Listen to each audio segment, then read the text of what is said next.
Ya, Bismillahirrahmanirrahim. Assalamualaikum warahmatullahi wabarakatuh. Selamat malam, rekan-rekan semuanya. Kelas AK 404 dan 405 ke mata kuliah komunikasi bisnis. Alhamdulillah, sesuai dengan jadwal kita melaksanakan Vikon ketiga ya pada malam ini. Sebelumnya saya mohon maaf sekali ya rekan-rekan karena memang kalian sedang periode UTS gitu, tapi harus tetap apa namanya meluangkan waktu untuk ngambil nilai kelompok gitu ya. Kita diskusi dan hari ini nanti akan mendengarkan hasil diskusi dari kelompok 3 dan kelompok 4. Kelompok 3 tuh topiknya organizing and drafting business message. Kalau kelompok 4 itu revising business message. Inline ya sebenarnya topiknya kelompok 3 dan kelompok 4.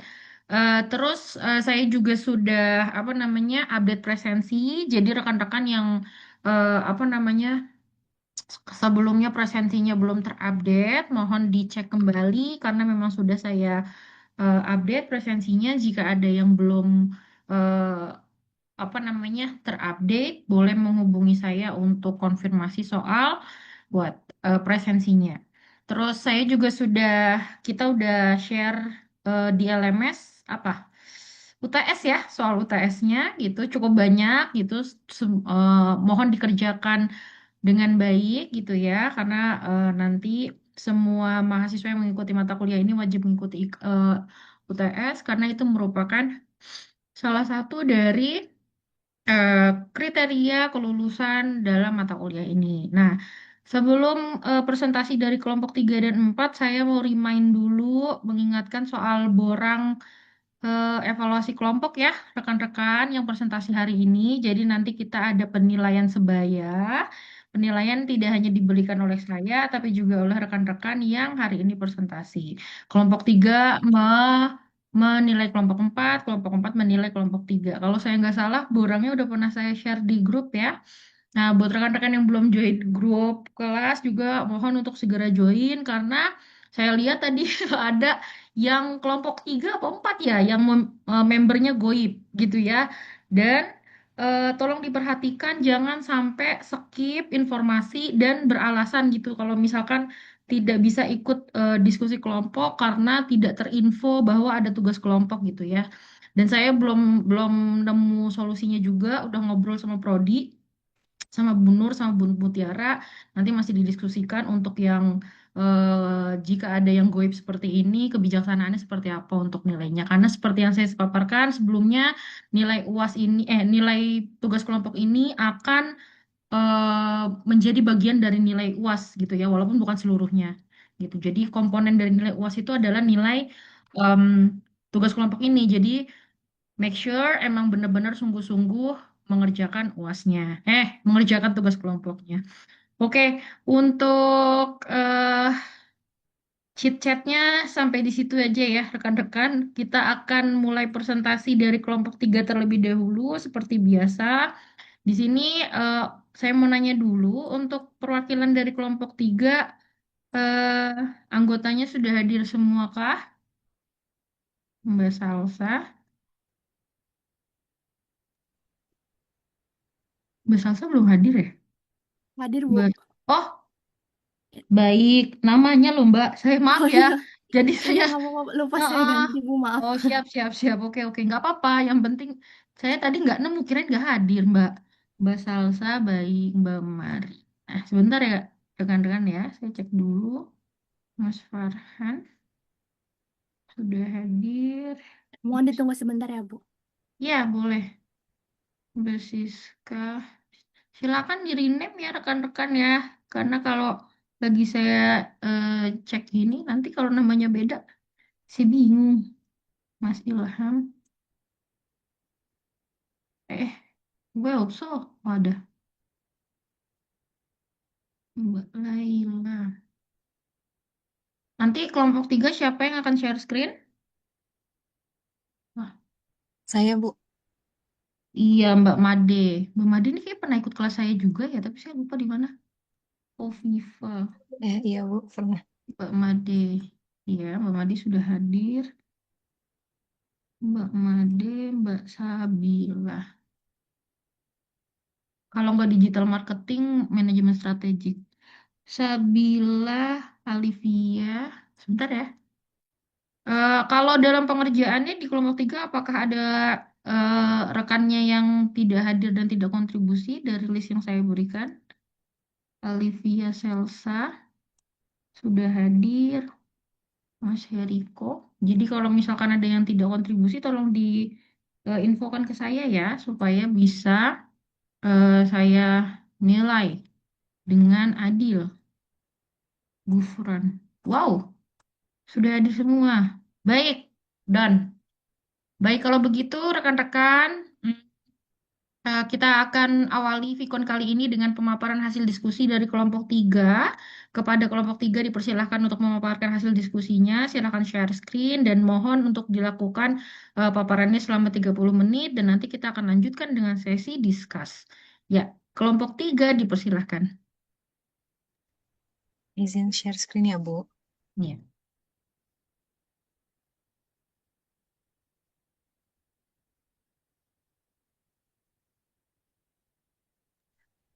Apakah sudah terlihat? Ya, terlihat Mbak.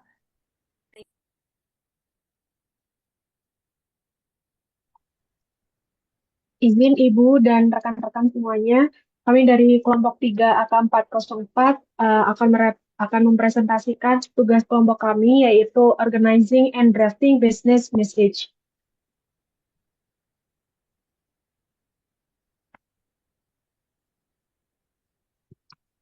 Adapun anggota kelompok kami yaitu ada Salsa Nabila, yang kedua Marina Arkani, yang ketiga Farhan Muzaki, dan seterusnya. Kemudian untuk pokok pembahasan malam hari ini adalah terdiri dari 5, yaitu yang pertama, prinsip dasar penulisan pesan bisnis yang baik. Kemudian yang kedua, tahapan menulis, yaitu pre-writing. Yang ketiga, tahapan menulis writing atau drafting. Yang keempat, tahapan menulis proofreading. Dan yang kelima adalah case study. Masuk di pokok pembahasan yang pertama, yaitu prinsip dasar penulisan pesan bisnis yang baik. Baik Ibu, perkenalkan nama saya Salsa. Saya ingin menjelaskan dari 8 poin prinsip. Yang pertama adalah clarity atau kejelasan. Clarity atau kejelasan adalah kemampuan menyampaikan pesan bisnis dengan bahasa yang mudah dipahami dan tidak membingungkan. Dalam komunikasi bisnis, pesan harus disampaikan secara langsung agar penerima dapat memahami informasi dengan cepat dan tepat. Pesan yang jelas akan membantu mengurangi kesalahan dan membuat komunikasi menjadi lebih efektif. Nah, saya akan memberikan contoh kalimat yang salah dan contoh kalimat pesan yang kurang jelas dan yang pesan yang jelas. Untuk contoh pesan yang kurang jelas, contohnya adalah mohon diperhatikan terkait kemungkinan adanya perubahan jadwal yang mungkin akan diinformasikan kembali apabila situasi memungkinkan. Nah, kalimat tersebut sulit dipahami karena terlalu panjang dan tidak langsung menjelaskan informasi utama. Sedangkan untuk contoh pesan yang jelas, yaitu jadwal rapat diubah menjadi Jumat pukul 9 WIB. Jika ada perubahan tambahan, informasi akan segera disampaikan. Nah, pesan tersebut lebih mudah dipahami karena singkat, langsung, dan jelas.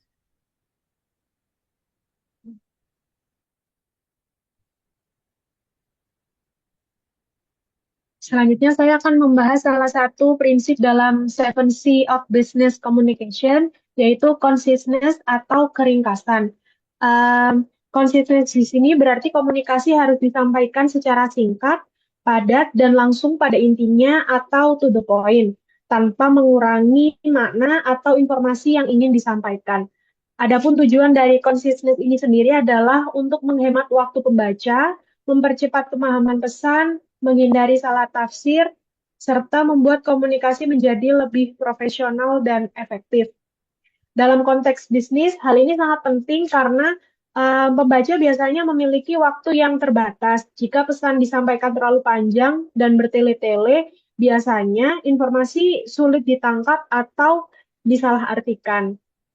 Sebagai contoh di sini kalimat yang salah yaitu sehubungan dengan hal tersebut di atas, kami ingin menginformasikan kepada Anda bahwa rapat akan dilaksanakan pada hari Senin. Kalimat ini dapat diringkas menjadi rapat akan dilaksanakan pada hari Senin.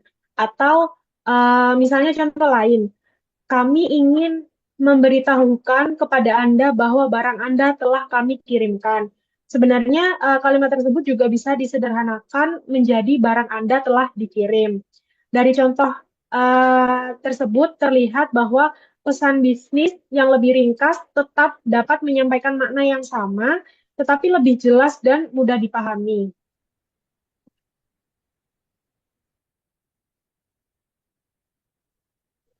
Selanjutnya izin melanjutkan terkait prinsip pesan bisnis yang ketiga yaitu concreteness atau konkret. Definisinya sendiri yaitu komunikasi yang menekankan penggunaan informasi yang jelas, spesifik dan digunakan dan didukung fakta sehingga pesan tidak menimbulkan berbagai penafsiran. Penerapan konkretnya sendiri sebagai contoh kalau contoh pesan yang salah yaitu penjualan perusahaan meningkat cukup banyak tahun ini. Kemudian untuk contoh yang benar, penjualan perusahaan meningkat sebesar 25% dari 800 juta pada tahun 2024 menjadi 1 miliar pada tahun 2025. Jadi untuk kesimpulannya terkait konkretness ini adalah pesan harus jelas dan spesifik, lalu gunakan fakta atau data yang akurat, kemudian hindari informasi yang ambigu, lalu memudahkan pemahaman dan mengurangi kesalahpahaman. Next.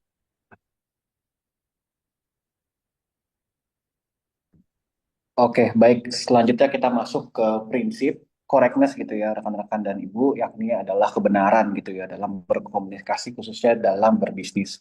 Jadi intinya dalam correctness ini adalah sebuah prinsip komunikasi bisnis yang lebih menekankan gitu ya bahwa pesan yang akan kita sampaikan itu harus benar, akurat dan juga profesional. Informasi yang disampaikan itu harus sesuai juga dengan fakta gitu ya, menggunakan tata bahasa yang tepat, istilah yang benar, serta detail seperti nama, angka, tanggal jabatan, dan alamat itu juga harus akurat gitu atau harus benar gitu ya. Jadi intinya beberapa poin yang harus kita tekankan ya pada prinsip correctness ini atau kebenaran ini. Jadi kita harus pastikan bahwa informasi kita itu fakta yang kita sajikan itu memang akurat gitu ya, baik itu data, informasi, isi pesan juga harus benar gitu. Kemudian tata bahasanya juga harus benar gitu ya. Penggunaan grammar gitu, ejaan, tanda baca juga harus tepat gitu ya. Jangan sampai nanti kita menggunakan tata bahasa yang mungkin kurang jelas itu bisa menimbulkan misleading gitu ya atau keambiguan dalam informasi yang kita sampaikan. Kemudian istilah-istilah juga harus sesuai dengan konteks gitu ya dari informasi yang kita sampaikan. Jadi jangan menggunakan istilah-istilah yang mungkin asing, yang mungkin bisa menjadi salah tafsir dan seterusnya. Kemudian terkait detail juga harus lengkap dan tepat. Nah ini mungkin terkait nama, angka, tanggal, jabatan. Kalau misalnya ada seperti undangan gitu atau jadwal, pastikan tanggal, jadwal, waktu itu memang tepat gitu ya. Jangan sampai keliru karena nanti akan menghambat proses bisnis gitu ya dalam organisasi kita. Kemudian selanjutnya ya, pastikan juga memang sudah sesuai dengan tujuan yang kita inginkan gitu ya. Dan selanjutnya jangan lupa kita harus menggunakan bahasa yang sopan, profesional, dan yang terakhir berformat rapi. Gitu ya. Teman-teman, next. Terima kasih. Selanjutnya, prinsip komunikasi bisnis selanjutnya adalah courtesy. Di dalam dunia profesional, penyampaian pesan tidak hanya berfokus pada isi informasi, tetapi juga bagaimana cara informasi tersebut disampaikan. Disinilah peran penting courtesy atau kesopanan. Definisi courtesy sendiri adalah komunikasi didefinisikan sebagai penggunaan bahasa yang sopan, penuh penghargaan, dan mempertimbangkan perasaan penerimanya. Tujuannya adalah agar pesan yang diterima dengan baik tanpa menimbulkan kesalahpahaman atau menyinggung pihak lain. Tujuan courtesy adalah sebagai berikut. Yang pertama, dapat menjaga hubungan baik dengan penerima pesan, dapat menciptakan komunikasi yang nyaman dan profesional, juga dapat menghindari kesalahpahaman atau rasa tersinggung, dapat pula membangun rasa saling menghormati di lingkungan kerja atau bisnis. Perbedaan antara komunikasi yang mengabaikan kesopanan dan yang menerapkan courtesy dapat dilihat pada contoh berikut. Pada kalimat yang kurang sopan, kita dapat mengucapkan data yang Anda kirim salah. Kalimat ini cenderung belak-belakan dan dapat memicu defensivitas dari penerima. Jika kita menggunakan courtesy, terima kasih atas data yang telah dikirim. Ada beberapa bagian yang mungkin perlu diperiksa kembali. Courtesy bukan cuma memakai kata tolong atau terima kasih, tetapi juga memilih bahasa yang ramah, tidak memerintah dengan kasar, dan tetap menghormati lawan bicara. Bahkan saat sedang menyampaikan kritik atau permintaan.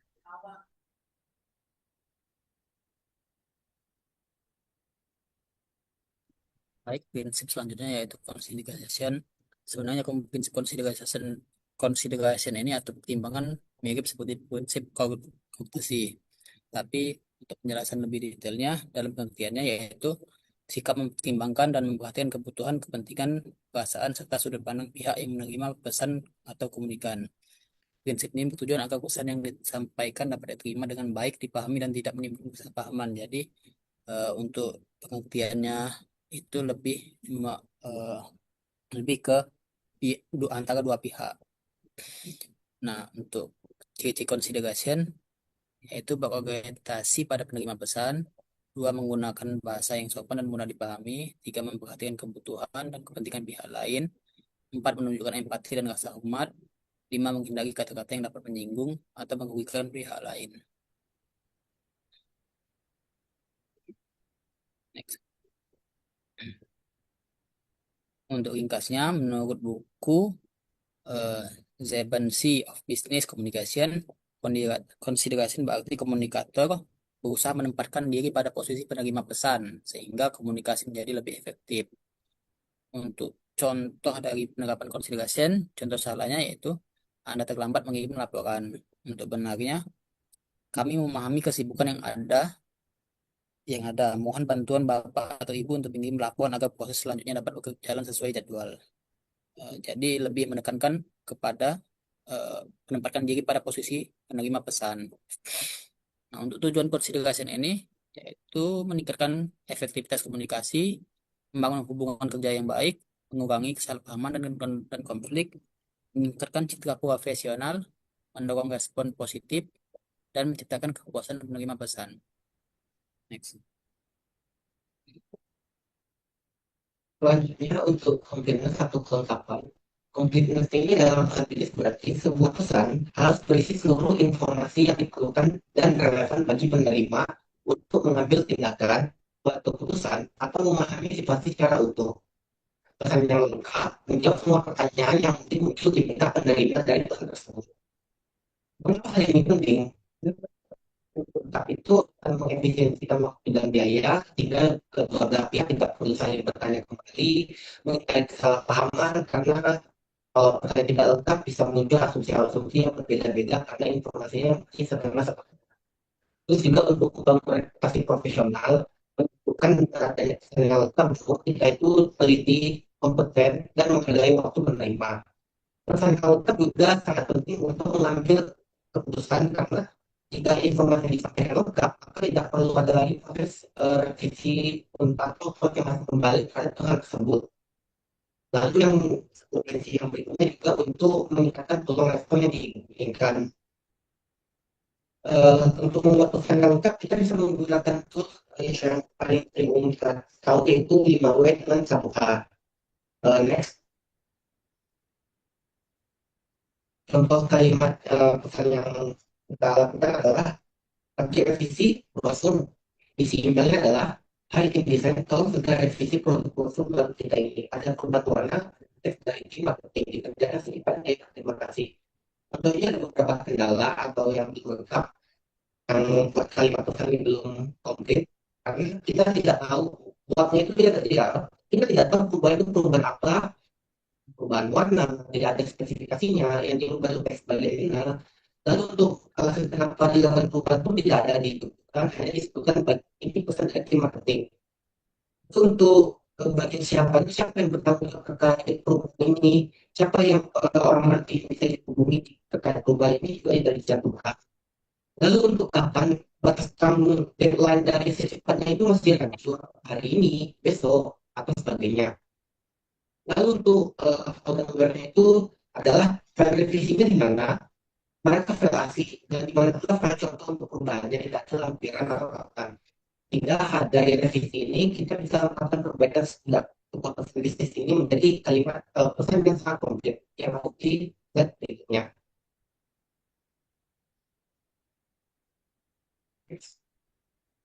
Nah, berdasarkan perbaikan ini, kalimat ini sudah mendekati komplit, di mana kalimat untuk 5W1 hanya untuk bagian lot, kita bisa mengetahui spesifik menggunakan produk Pro Expo. Itu ada jenis revisi warna dan teks. Untuk menjelaskan untuk kapan batas waktunya juga disebut di tanggal 15 Juli pukul 2 siang.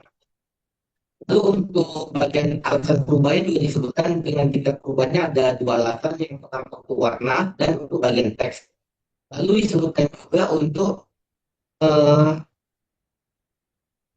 di bagian H ada instruksi untuk menyebutkan bagaimana melakukan perubahan di lampiran paling bawah, dan juga terakhir menyantumkan juga lokasi file dalam Google Drive. Dan untuk kalimat yang sebelumnya juga disebutkan Reza, jadi kita bisa tahu pesan dari siapa, dan tidak ada abang-abang yang bikin ragu. Dengan email yang lengkap ini, tim desain tidak perlu menimbang otak dan bisa langsung bekerja secara efektif. Ini adalah esensi dari kalimat pesan yang komplit. Dan selanjutnya mungkin bisa disampaikan oleh rekan saya.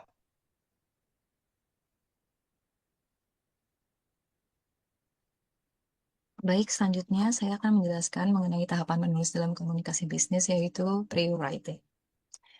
Apa itu pre-writing? Pre-writing adalah tahap persiapan sebelum seseorang mulai menulis pesan bisnis. Pada tahap ini, penulis merencanakan isi pesan agar komunikasi menjadi lebih efektif, jelas, dan sesuai dengan tujuan. Tahap ini penting karena pesan bisnis yang baik tidak dibuat secara spontan, tetapi perlu direncanakan terlebih dahulu. Dengan melakukan pre-writing, penulis dapat mengurangi kesalahan komunikasi, mempermudah proses penulisan, dan membuat pesan terlihat lebih profesional. Good writing starts with good planning. Jadi dapat dikatakan bahwa keberhasilan sebuah pesan bisnis sangat dipengaruhi oleh proses perencanaannya. Langkah pertama dalam pre-writing adalah menentukan tujuan pesan atau analyze purpose. Sebelum menulis, penulis harus memahami apa tujuan utama dari pesan tersebut. Misalnya, apakah pesan dibuat untuk memberikan informasi, meminta tindakan, membujuk penerima, atau menanggapi suatu masalah. Selain itu, penulis juga harus mengetahui respon apa yang diharapkan dari penerima pesan. Contohnya, jika perusahaan ingin menginformasikan perubahan jadwal rapat, maka tujuan pesannya adalah agar seluruh karyawan mengetahui jadwal baru dan dapat hadir sesuai waktu yang ditentukan. Dengan tujuan yang jelas, isi pesan akan lebih terarah dan tidak membingungkan pembaca. Langkah berikutnya adalah menganalisis audiens atau analyze audience. Dalam komunikasi bisnis, audiens sangat mempengaruhi cara penyampaian pesan. Penulis perlu mengetahui siapa penerima pesan, bagaimana tingkat pemahamannya, serta hubungan antara pengirim dan penerima. Misalnya, jika pesan ditujukan kepada direktur perusahaan, maka bahasa yang digunakan harus lebih formal dan profesional. Namun, jika ditujukan kepada rekan kerja, maka bahasa dapat dibuat lebih santai tetapi tetap sopan. Tujuan dari analisis audiens adalah agar pesan yang disampaikan lebih mudah dipahami dan tepat sasaran. Setelah memahami tujuan dan audiens, langkah selanjutnya adalah mengumpulkan informasi yang relevan dan memilih media komunikasi yang tepat. Informasi yang digunakan harus akurat, lengkap, relevan, dan dapat dipercaya. Sumber informasi bisa berasal dari laporan perusahaan, hasil survei, data penjualan, maupun email sebelumnya. Selain itu, penulis juga harus memilih media komunikasi yang sesuai dengan kebutuhan pesan. Contohnya, email digunakan untuk komunikasi formal yang cepat, memo untuk informasi internal perusahaan, surat bisnis untuk komunikasi resmi, dan misalkan chat kerja untuk komunikasi singkat. Pemilihan media yang tepat akan membantu pesan tersampaikan dengan lebih efektif. Lalu langkah terakhir dalam pre-writing adalah menyusun ide atau organize ideas.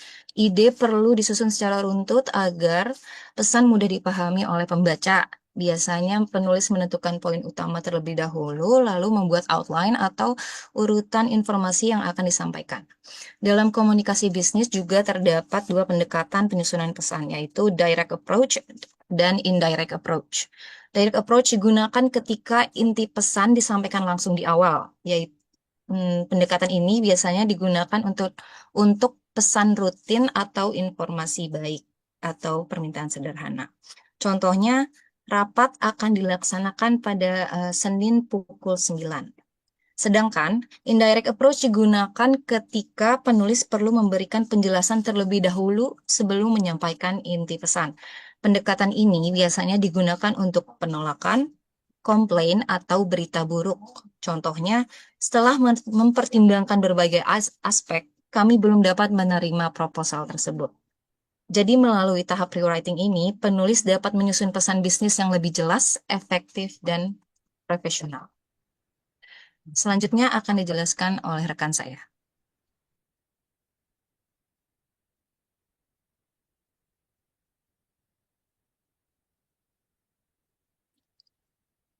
Baik, selanjutnya di sini ada tahapan menulis, writing atau drafting. Boleh di next. Nah, di sini untuk formulasi struktur pesannya terdiri dari 3 struktur. Yang pertama yaitu opening, body, dan juga closing. Di bagian opening, kita mulai dengan kalimat yang langsung menarik perhatian pembaca. Bisa berupa fakta tajam atau empati terhadap masalah mereka. Lalu di dua kalimat pertama, kita nyatakan tujuan pesan secara jelas tanpa membuat pembaca harus menebak-nebak. Kak, sebelumnya. Nah, selanjutnya yaitu body. Di sini kita bisa menyusun ide secara hierarkis, yaitu gagasan utama di atas, baru data pendukungnya di bawah. Prinsip ini dikenal sebagai Minto Piramid. Selain itu, kita juga perlu memastikan semua poin sudah lengkap. Dan yang terakhir yaitu closing. Bagian ini bukan hanya sekedar ringkasan, namun juga menghubungkan poin-poin utama untuk menghasilkan pemahaman baru bagi pembaca. Dan yang paling penting, kita tutup dengan CTA atau arahan yang jelas tentang apa yang harus dilakukan pembaca selanjutnya. Next.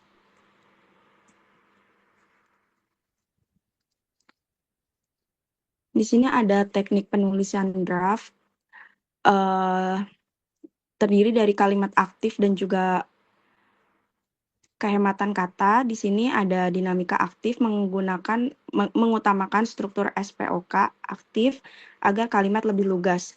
Dan juga efisiensi kalimat, jadi membatasi panjang kalimat maksimal 15-20 kata saja demi kemudahan pemahaman. Dan yang ketiga yaitu reduksi dan normalisasi. Menghindari pengubahan kata kerja menjadi kata benda untuk menjaga ritme. Sedangkan di sebelahnya yaitu matriks penyelarasan ton atau nada bicara. Ada 3 poin. Yang pertama formal dan objektif menggunakan terminologi presisi dan menghapus kata ganti personal. Lalu warm dan kolaboratif menggunakan kata ganti inklusif yang komunikatif. Dan yang terakhir ton konsistensi menjaga keseragaman gaya bahasa dari awal hingga akhir teks. Next. Di sini terdapat drafting approach, ada direct dan juga indirect. Untuk directnya, waktu penggunaan paling pas yaitu untuk pesan rutin, konfirmasi maupun kabar baik. Kelebihan dari direct approach yaitu efisiensi waktu karena kesimpulan langsung diletakkan di awal kalimat.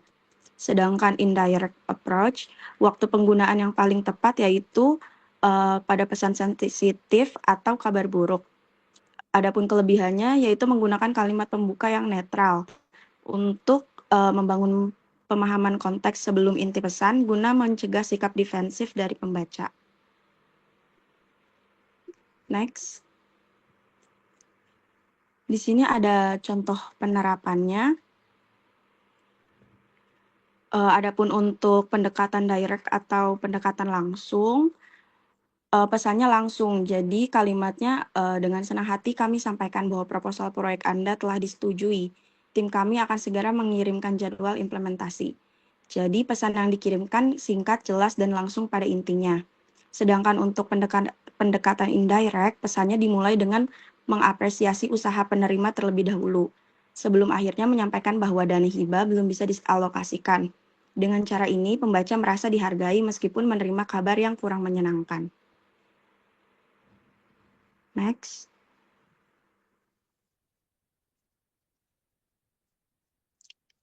Di sini terdapat metodologi dan juga checklist drafting. Terdapat beberapa poin. Yang pertama yaitu pemisahan proses. Di sini bisa menulis seluruh ide pada draft pertama tanpa melakukan penyuntingan atau editing terlebih dahulu guna menjaga kelancaran ide kreatif. Lalu yang kedua yaitu struktur skimmable. Gunakan subjudul poin-poin dan teks tebal agar inti pesan dapat dipahami pembaca secara tepat. Dan yang terakhir, fokus pembaca. Jadi alihkan sudut pandang penyampaian dari fokus penulis menjadi fokus pada kegunaan dan manfaat bagi pembaca. Selanjutnya akan dilanjutkan oleh rekan saya. Selanjutnya kemudian tahapan menulis yaitu proofreading. Apa itu proofreading? Proofreading adalah proses pemeriksaan akhir terhadap naskah untuk menemukan dan memperbaiki kesalahan pada permukaan tulisan, seperti tata bahasanya, ejaan, tanda baca, nama dan angka, serta format dari dokumen itu. Proofreading berbeda dengan editing. Kalau editing itu fokusnya ke kejelasan, alur, pilihan kata, dan nada. Sedangkan proofreading itu fokusnya lebih ke kesalahan permukaan seperti tadi ada typo, ejaan, kesalahan tanda baca gitu. Untuk sifat perubahan yang dilakukan oleh editing itu substansial, bisa menulis ulang kalimat, sedangkan proofreading dia minimal sekali hanya koreksi teknis. Untuk editing dilakukan di awal, sedangkan proofreading dilakukan di akhir. Kenapa proofreading itu penting? Next. Next lagi. Kenapa proofreading itu penting dalam bisnis? Karena dia sebagai kredibilitas untuk karena jika terjadi kesalahan ejaan atau tata bahasa bisa menurunkan kepercayaan dari pembaca terhadap profesionalisme perusahaan. Terus sebagai kejelasan makna, tanda baca yang salah bisa mengubah arti kalimat secara total. Sebagai citra profesional, dokumen bisnis seperti surat-surat itu mencerminkan kualitas dari suatu perusahaan, serta untuk menghindari kerugian karena kesalahan penulisan angka itu bisa berakibat fatal secara finansial. Next. Apa saja yang dilakukan saat proofreading itu, checklistnya ada di tata bahasa. Contohnya seperti kesesuaian subjek dan predikat, terus penggunaan kata hubung, serta struktur kalimat. Di ejaan kita bisa kesalahan kata yang salah ketik, seperti typo gitu, misalnya dari kita tulisnya I menjadi E atau form ke from gitu. Kemudian yang ketiga ada tanda baca seperti titik koma, titik dua, tanda tanya. Lalu ada nama dan angka seperti nama orang, nama perusahaan, jabatan, tanggal, jumlah nominal uang, serta format dokumen. Format dokumen itu seperti konsistensi penggunaan font, ukuran huruf, dan lain-lain. Next, teknik apa sih yang bisa kita gunakan saat proofreading gitu? Berikut ada beberapa teknik yang bisa kita gunakan untuk proofreading. Misalnya periksa satu jenis kesalahan pembaca. Contohnya kayak kita baca fokus ke ejaannya aja. Lalu baru yang keduanya kita baca ke fokus tanda bacanya aja. Lalu ada baca dengan keras-keras. Membaca keras itu bisa memaksa kita untuk memproses setiap kata dan mendengar ketidakwajaran kalimat. Lalu ada cetak dokumen hard copy atau print out. Mata kita lebih mudah menangkap kesalahan di kertas daripada di layar. Lalu ada memberi jeda sebelum proofreading, sekitar istirahat 15 menit agar bisa melihat tulisan dengan mata yang lebih segar. Lalu kita bisa juga melingkari setiap tanda baca. Teknik ini memaksa kita memeriksa apakah setiap tanda baca sudah tepat atau belum. Dan yang terakhir, kita bisa minta bantuan orang lain untuk membaca, karena sepasang mata baru bisa menangkap kesalahan yang mungkin terlewat oleh kita. Next, contoh-contoh kesalahan umum bisa dilihat di PPT-nya ini, seperti misalnya ejaannya, itu kesalahan huruf, misalnya kurang hurufnya, lalu di angkanya harusnya ditulis 100 juta, tapi kurang nolnya jadi 10 juta. Nama dan tanda baca, seumpama namanya kurang huruf vokalnya, lalu ada tata bahasa seperti titik koma atau menggunakan tanda hubung, dan yang terakhir ada format, misalnya kita menggunakan font judul Times New Roman dicampur-campur dengan Arial, itu kan tidak konsisten. Lalu selanjutnya akan dijelaskan oleh rekan saya.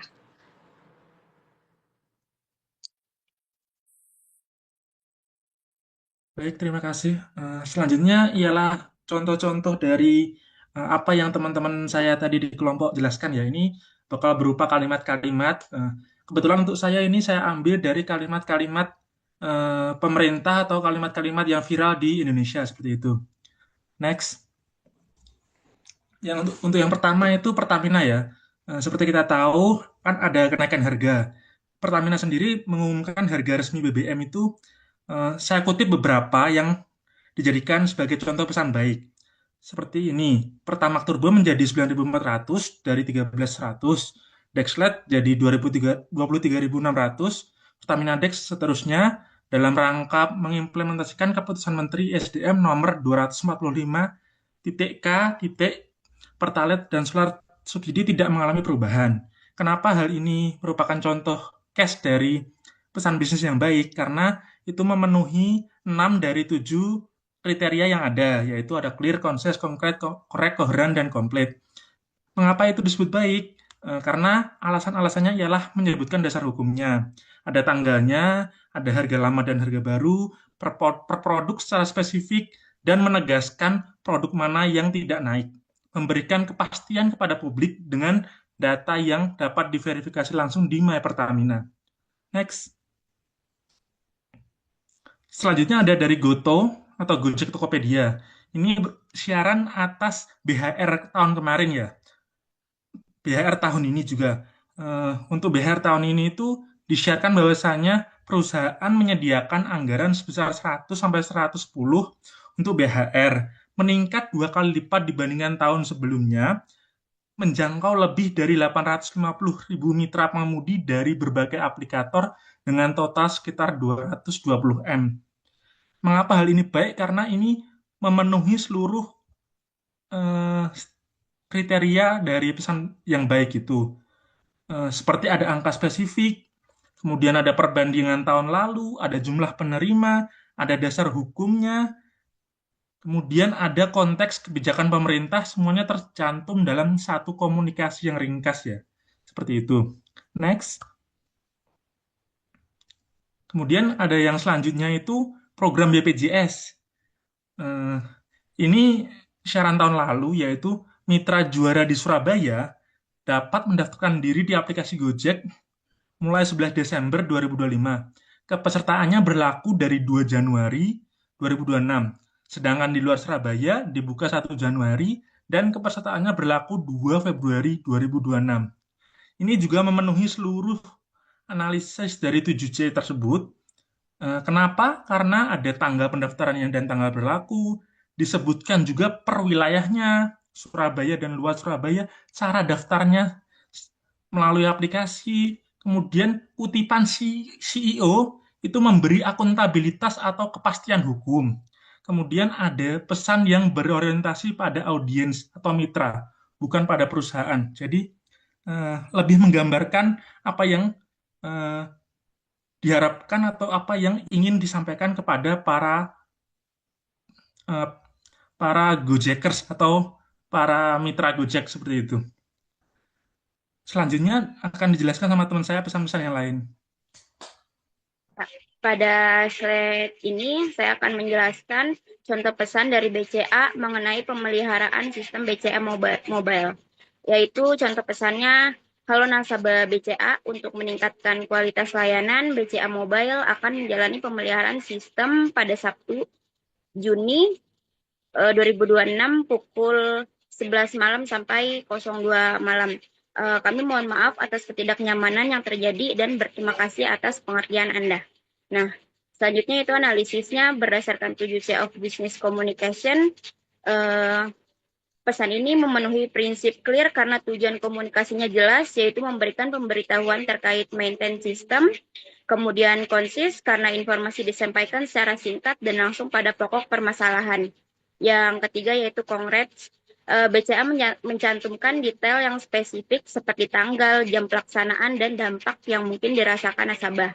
Yang keempat yaitu correct, karena menggunakan bahasa yang formal, mudah dipahami, dan sesuai dengan komunikasi bisnis. Yang kelima yaitu coherence, informasi disusun secara runtut, mulai dari pemberitahuan, jadwal, hingga penutup. Lalu yang keenam ada komplit, karena seluruh informasi yang dibutuhkan nasabah sudah tersedia dalam pesan tersebut. Yang terakhir yaitu courteous, terlihat dari adanya permohonan maaf dan ucapan terima kasih kepada nasabah. Dengan demikian, pesan dari BCA dapat dikategorikan sebagai pesan bisnis yang baik karena telah memenuhi seluruh unsur 7C of Business Communication. Selanjutnya akan dijelaskan oleh kelompok saya. Berikutnya, pesan bisnis yang baik adalah sebagai berikut. Selamat pagi rekan-rekan. Menindaklanjuti rapat tanggal 30 Mei 2026, mohon setiap PIC menyampaikan revisi data usulan kenaikan pangkat periode 1 2026 dalam format Excel yang telah dibagikan sebelumnya. Mohon file dikirim melalui grup ini paling lambat hari Senin 1 Juni 2026 pukul 15 agar dapat segera direkap dan disampaikan ke bagian kepangkatan. Apabila terdapat kendala, silakan menghubungi saya secara langsung. Terima kasih atas kerjasamanya. Hal ini dalam analisis 7Cs, dia memenuhi ketujuhnya, yaitu yang pertama clarity, karena dia menjelaskan tugas yang harus dilakukan oleh siapa, kemudian conciseness, karena ringkas tanpa informasi yang tidak perlu, concreteness, menyebutkan jenis data, format file, dan tujuan pengiriman. Next slide. Kemudian correctness karena menggunakan bahasa yang formal dan tata bahasanya sudah tepat. Kemudian courtesy menggunakan sapaan dan ucapan terima kasih. Consideration karena telah memberikan opsi untuk menghubungi pengirim jika terdapat kendala. Dan completeness karena memuat tugas, tenggat waktu, media pengiriman, dan tindak lanjut. Sehingga pesan ini dianggap sebagai pesan yang baik.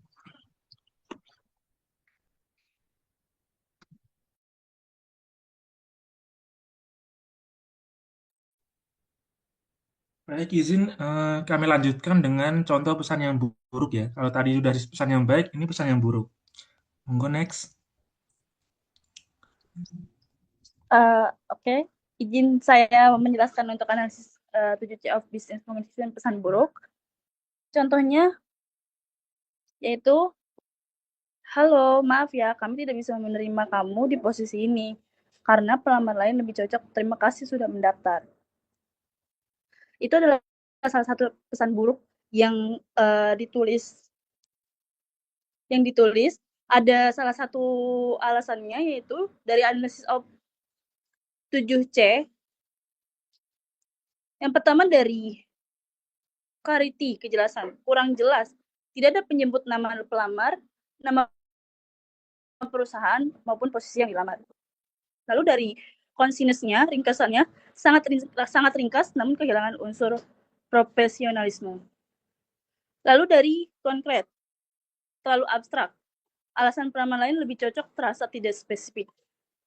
Lalu dari empati, kurang menghargai waktu yang dihabiskan pelamar untuk mengikuti proses seleksi. Lalu dari kompetensi, kelengkapan, tidak memuat langkah selanjutnya. Informasi detail penolakan atau umpan balik. Lalu dari sopan santun, terlalu santai dan terkesan dingin untuk komunikasi profesional. Dan untuk ketepatan, terdapat kesalahan dalam pemilihan kata yang kurang profesional untuk standar bisnis. Untuk perbaikan dari kalimat tersebut, yaitu seharusnya, halo, Siska Citra Lestari, terima kasih atas waktu dan minat Anda untuk melamar di posisi finance accounting. Kami sangat menghargai usaha Anda. Selalu melalui proses seleksi yang ketat, saat ini kami memutuskan untuk melanjutkan proses dengan kandidat lain yang kualifikasinya paling sesuai dengan kebutuhan kami saat ini. Kami mendoakan yang terbaik untuk karir Anda ke depan.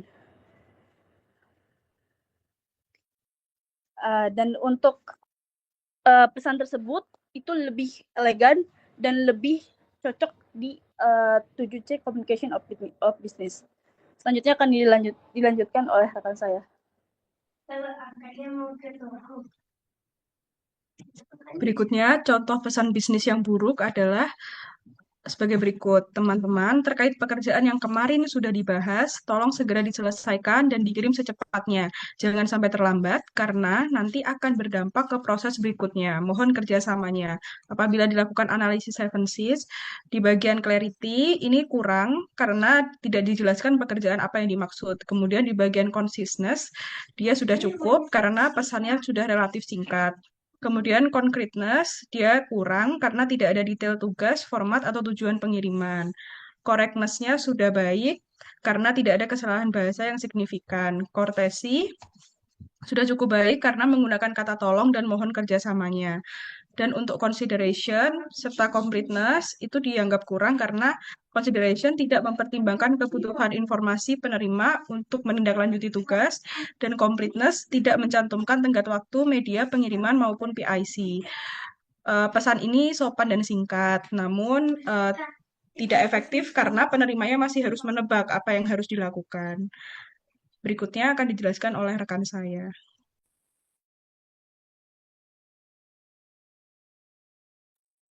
Baik, izin contoh pesan buruknya ini dari PT Pertamina ya. Ini dari pernyataan reaktif dari VP Corporate Communication. Ini pesannya berbentuk hingga saat ini belum ada pengumuman resmi mengenai harga per 1 April 2026. Informasi kenaikan harga BBM yang beredar tidak dapat dipertanggungjawabkan. Analisisnya kenapa ini buruk ialah dari pesan ini hanya memenuhi 2 kriteria, yaitu konsis dan cautious. Mengapa buruk? Karena hal ini hanya menyangka tanpa memberikan informasi alternatif yang actionable. Tidak ada kapan pengumuman akan dibuat, tidak ada kanal resmi yang disebutkan, tidak ada data harga terkini, dan masyarakat masih mencari kepastian BBM. Masyarakat yang mencari tidak mendapatkan jawaban yang berguna. Lanjut. Yang kedua ada OJK ya. OJK berkaitan siaran pers RDKB, Rapat Dewan Komisaris Bulanan, yaitu ada OJK berkomitmen untuk senantiasa menjaga stabilitas SJK melalui penguatan koordinasi, pengawasan, dan kebijakan yang adaptif dalam menghadapi dinamika global maupun domestik agar SJK tetap resilient, konstruktif, dan berdaya saing. Mengapa buruk? Karena ini dipenuhi jargon teknis SJK, NSFR, KPMM, dan BMPD yang tidak dipahami oleh publik awam.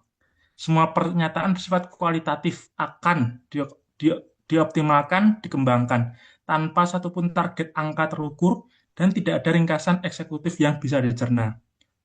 Selanjutnya, ini ada BPJS Kesehatan, yaitu ada klarifikasi iuran, yaitu nominal iuran peserta tidak mengalami kenaikan. Besaran tarif program JKN masih merujuk pada peraturan presiden yang berlaku saat ini.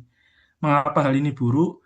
Karena komunikasi ini muncul setelah isu viral di media sosial ataupun reaktif, bukan proaktif, tidak menyebut besaran iuran terkini secara eksplisit, merujuk perpres yang berlaku tanpa nomor, tidak menjelaskan bagaimana transisi sistem kris akan mempengaruhi iuran ke depan.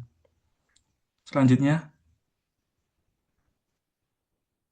Nah, ini terkhusus untuk pesan bisnis dari pemerintah ya. Ini yang membedakan pesan yang baik dan pesan yang buruk. Yang pertama itu ada angka spesifik, yaitu data numerik, ada dasar hukum, ada tanggal berlaku, dan ada tindak lanjut. Kalau pesan buruk itu apa? Pesan buruk itu reaktif, jadi ditanggapi dengan negatif, generik, terlalu umum, dan terlalu teknis sehingga audiens yang dituju tidak paham. Seperti itu. Terakhir, kesimpulannya dari saya sendiri ini, pesan bisnis efektif ini tidak menunggu krisis, hadir proaktif dalam angka spesifik, dasar hukum yang bisa dilacak, dan langkah nyata bagi audiens.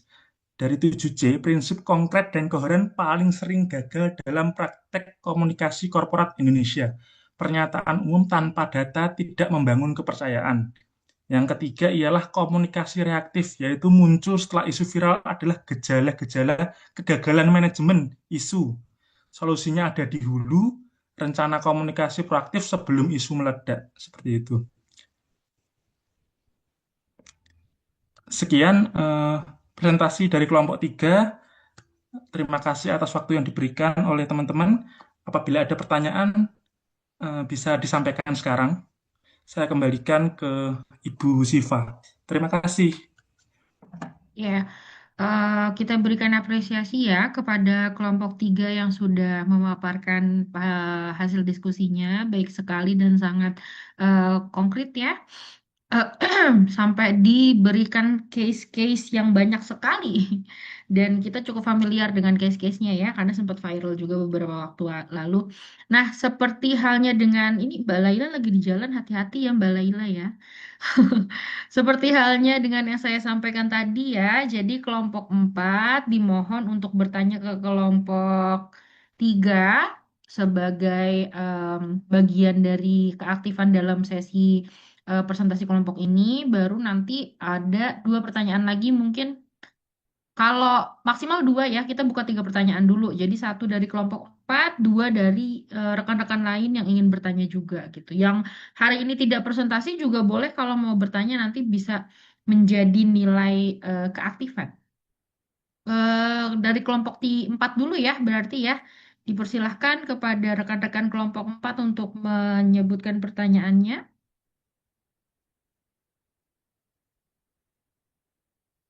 Perwakilan aja.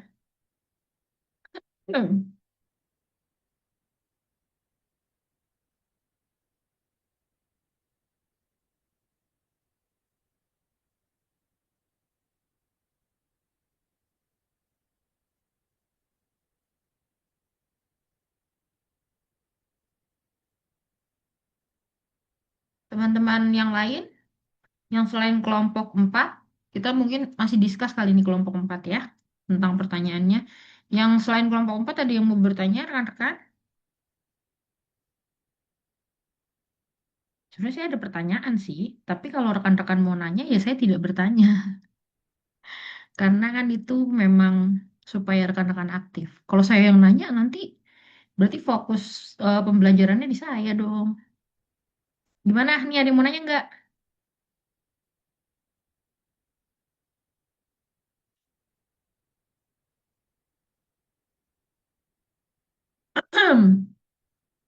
Saya mau bertanya ke kelompok 3. Kalau gitu sambil menunggu rekan-rekan lain yang mau bertanya ya. Nanti kalau misalnya ada yang mau bertanya tinggal silakan raise hand atau open mic aja. Kelompok 3 dan mungkin teman-teman yang lain juga mungkin kalau mau berpendapat juga boleh ya. Buat rekan-rekan yang bekerja di instansi pemerintahan atau di instansi pendidikan gitu ya, mungkin kita familiar sama bahasa mohon izin, izin Bapak Ibu, izin Bapak Ibu seperti itu. Nah, menurut pendapat kalian sebenarnya hal tersebut merupakan komunikasi bisnis yang efektif atau tidak? Gitu ya. Karena tadi key-nya adalah di salah satu pembahasan dari rekan-rekan kelompok 3 dikatakan bahwa komunikasi bisnis itu harus concise gitu ya. Berarti tidak bertele-tele gitu dah. Sedangkan kalimat seperti mohon izin Bapak Ibu itu sebenarnya tidak senecessary itu untuk diungkapkan ketika kita berkomunikasi, right? Gitu. Nah, bagaimana menurut kalian terkait hal ini gitu? Kalau yang di corporate mungkin agak kurang relate ya, tapi budaya mohon izin ini sangat kuat kalau yang bekerja di instansi pemerintahan atau di pendidikan. Ya, dipersilahkan kelompok 3 untuk mendiskusikannya dulu. Kelompok 4, ayo bertanya segera.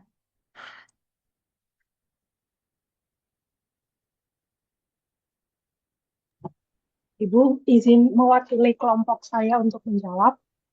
Ya, silahkan Mbak Ardana. Oh ya, jadi memang di instansi pemerintah itu udah familiar kalau misalkan ngobrol ke senior itu awalnya selalu pakai mohon izin gitu ya Bu. Ya, betul. Nah, karena tadi materi saya adalah consciousness, jadi mungkin saya hubungkan ke consciousness itu ya, Bu. Kalau misalnya dilihat dari prinsip consciousness atau keringkasan, penggunaan kata mohon izin itu sebenarnya bisa dianggap kurang efektif karena kan menambah kata yang tidak terlalu diperlukan, sehingga membuat pesannya jadi tidak langsung ke intinya. Tapi di sisi lain, em, dalam komunikasi bisnis ini, selain memperhatikan prinsip-prinsip yang baik dalam berkomunikasi, juga ada sisi courtesy atau kesopanan itu ya Bu, khususnya dalam budaya budaya birokrasi pemerintah. Jadi menurut saya mohon izin ini itu mencerminkan sikap sopan dan menghormati atasan atau pihak lain dan juga menghormati budaya aja gitu sih Bu menurut saya. Mohon koreksinya. Ya, terima kasih Mbak Ardana. Ada argumen lain dari teman-teman? Saya sependapat gitu ya, karena memang terasa berbeda sangat jelas ya rekan-rekan. Saya pernah di corporate dan sekarang saya di instansi pendidikan. Kalau ke atasan di instansi pendidikan itu wajib banget mohon izin Bapak Ibu gitu. Dan somehow terasa rude kalau misalkan kita tidak pakai mohon izin Bapak Ibu. Tapi tentu hal itu tidak saya gunakan ketika saya di corporate gitu ya. Dan kembali lagi berarti tergantung di mana kita berpijak ya rekan-rekan. Budaya komunikasinya pun juga harus disesuaikan gitu. Mungkin kalau mohon izin itu digunakan di corporate, pasti juga akan menimbulkan suatu ketidaknyamanan gitu ya, karena pesan yang disampaikan itu cenderung maunya lebih concise kalau di corporate ya, gitu. Baik sekali jawabannya Mbak Ardana, terima kasih. Kelompok 4, ayo, supaya kalian bisa langsung presentasi juga. Dipersilahkan pertanyaannya.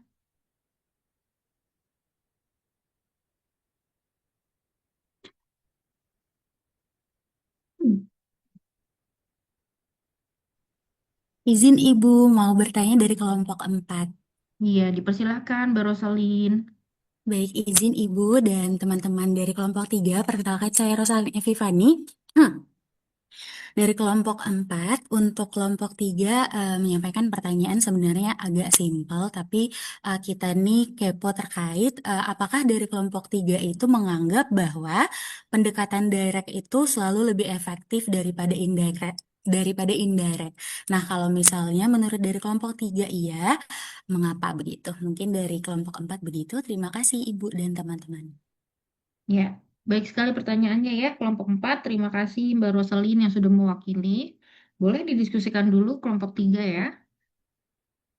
Dan atau kalau teman-teman lain ada yang ingin bertanya juga dipersilahkan.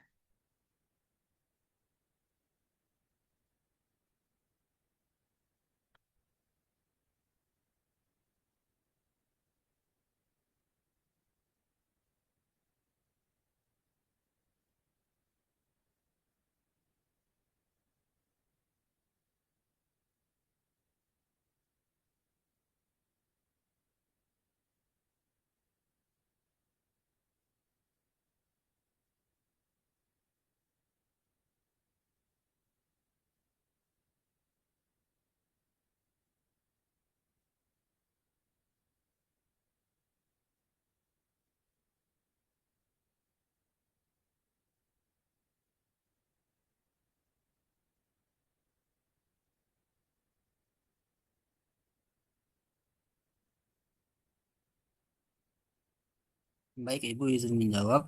Eh, Ya, Mas Heriko silakan. ya, pertanyaan tadi kan lebih efektif eh, in direct ya, Bu ya, daripada indirect. Nah, menurut saya sih kalau indirect itu jadi kayak untuk menghindari salah tafsirnya, Bu. Misalnya Mm-mm. dalam bentuk chat, terkadang kan orang suka salah paham, salah baca dari sisi tafsirnya ya.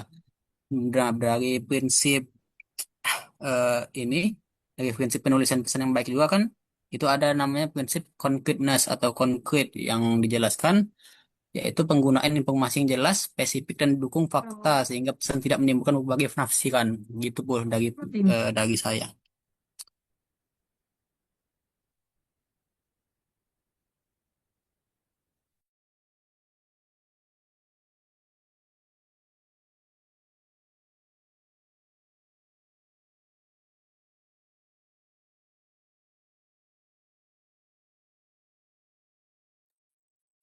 Maaf, rekan-rekan, ada telepon. Ya, untuk meminimalisir apa namanya salah tafsir ya kalau saya nggak salah tadi. Saya nangkep Iya, Bu. bahwa ada doang. Ya, betul. Ya, jadi menggunakan kalau kelompok tiga berpendapat jadi lebih efektif kalau yang direct gitu ya.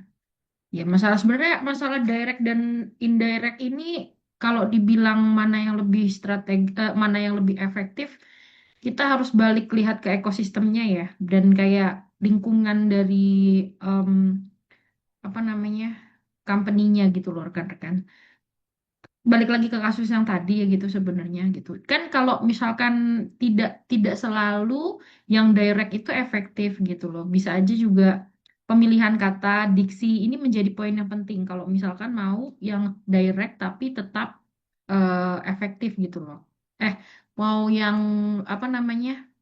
Lebih sopan tapi tetap efektif gitu. Jadi bisa diakali dengan pemilihan diksi tadi juga gitu. Baik, ada pertanyaan lain rekan-rekan? Tapi sebenarnya intinya adalah ya rekan-rekan dari tujuh saya tadi, bagaimana caranya agar pesan itu bisa disampaikan dengan baik ke komunikan gitu ya. Intinya sih seperti itu. Tapi memang kalau dalam konteks komunikasi tertulis gitu ya, email gitu kan lebih tepatnya. Memang banyak hal-hal yang kayak teknikal sekali dan memang tadi sudah dipaparkan dengan baik oleh kelompok tiga. Terima kasih kelompok tiga. Tadi kelompok 4 sudah nanya dan sudah ada pertanyaan bonus juga dari saya. Jadi kalau begitu mungkin saya cukupkan dulu ya untuk kelompok tiga. Pemaparannya sudah baik sekali. Terima kasih kelompok tiga sudah melakukan pemaparan dari hasil diskusinya. Berikutnya kita akan lanjut ke pemaparan dari kelompok 4. Kelompok 4 akan membahas tentang revising business message. Ya, kepada kelompok 4 siapa yang akan share screen? Izin Bu, yang akan share screen saya Bu. Siapa? Oh, Mas Agung. Baik. Mas Agung dipersilakan untuk share screen dulu. Di sini saya cek dulu ya rekan-rekan. Untuk dalam pengerjaannya ada yang tidak kontribusi nggak rekan-rekan kelompok 4? Iya Bu, kami Ya. ada 2 orang yang belum belum join karena kita nyari juga belum tahu di mana beliau-beliau ini. Ya. Namanya? Sebentar Ibu, saya share screen. Ya, siap. Share Sudah. screen, share. Agung, Mana ya? Putri, Putri, Dewi. Izin ya Bu, apakah sudah terlihat? Ya, sudah terlihat, Mas. Silahkan. Siapa nih yang tidak berkontribusi? Sebentar Ibu. Oh iya, Ini Bu, oke. nomor 4 dan nomor 11 Ibu. Oke, siap. Saya catat. Terima kasih konfirmasinya rekan-rekan kelompok 4. Nanti ini akan menjadi Dian. Siapa tadi? Dian Ayu Pitaloka. Ya, oke. Terima kasih. Jadi mungkin tidak jadi enroll kelas ya. Kalau kayak gini biasanya kasusnya seperti itu, Mas. Ya, kepada rekan-rekan kelompok 4, dipersilakan untuk melakukan pemaparan hasil diskusinya. Bisa dilakukan dalam 30 menit dan setelah itu nanti kita akan diskusi ya. Dipersilakan kelompok 4.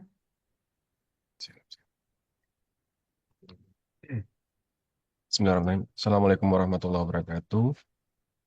Selamat malam Ibu Syifa sama teman-teman. Izinkan kami dari kelompok 4 untuk mempresentasikan hasil kerja kelompok kami terkait dengan revising business messages. Kelompok kami terdiri dari 14 anggota, di antaranya Tati Hartati, yang kedua saya Agung Nurdayat, ketiga Putri Herlianti, lanjut ke nomor 5 Rosalin Epipani Simamarta, 6 Yuda Fahriza, 7 Aditya Nugroho, 8 Resti Alfiani, 9 Niko Alfandi, 10 Tony Dharma Apala, 12 Felicitas Brigida Raya Rahman, 13 Rizky Bagus Ramadan, dan 14 Bangun Tri Prayogi. Dalam pemaparan kali ini kita akan membagi menjadi 7 daftar, yaitu pertama itu pengertian pesan bisnis, kedua tujuan revisi pesan bisnis, ketiga tahapan revisi pesan bisnis, 4 checklist revisi pesan bisnis, 5 prinsip revisi pesan bisnis, 6 contoh revisi pesan bisnis, dan yang terakhir nomor 7 adalah kesimpulan. Selanjutnya untuk pengertian bisnis akan dilanjut oleh teman saya. Baik, terima kasih. Mohon maaf sebelumnya saya belum bisa untuk on cam. Untuk pengertian revisi pesan bisnis adalah proses memeriksa, memperbaiki, dan menyempurnakan draft pesan bisnis yang telah dibuat agar menjadi lebih jelas, ringkas, persuasif, dan sesuai dengan standar komunikasi profesional. Nah, secara harfiah, kegiatan ini tuh dilakukan untuk memastikan bahwa isi pesannya itu akurat, struktur kalimatnya juga efektif, dan terhindar dari kesalahan tata bahasa atau salah ketik. Nah, sehingga maksud serta tujuan bisnis ini dapat disampaikan dengan tepat kepada penerimanya. Selanjutnya akan dilanjutkan oleh rekan saya.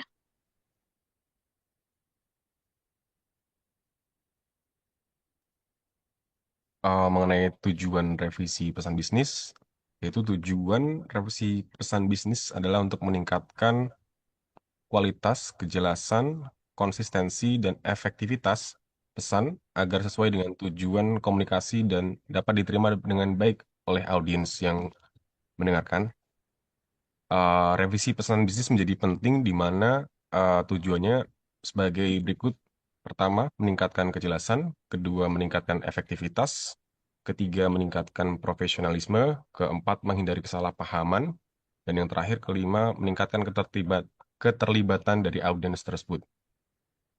Revisi pesan bisnis bertujuan untuk memastikan pesan ini bebas dari kesalahan, baik dari segi tata bahasa, ejaan, maupun fakta yang disampaikan, sehingga menjadi pesan yang empiris sesuai dengan yang terjadi. Dengan adanya revisi, pesan menjadi lebih profesional dan dapat meningkatkan kredibilitas dari pesan tersebut dan juga pengirimnya. Misal, ketika mengirim email kepada klien yang cukup penting menjadi direvisi untuk memperbaiki tata bahasa dan ejaan, sehingga pesannya akan lebih profesional. Mungkin begitu, Ibu dan teman-teman. Silakan untuk selanjutnya teman saya.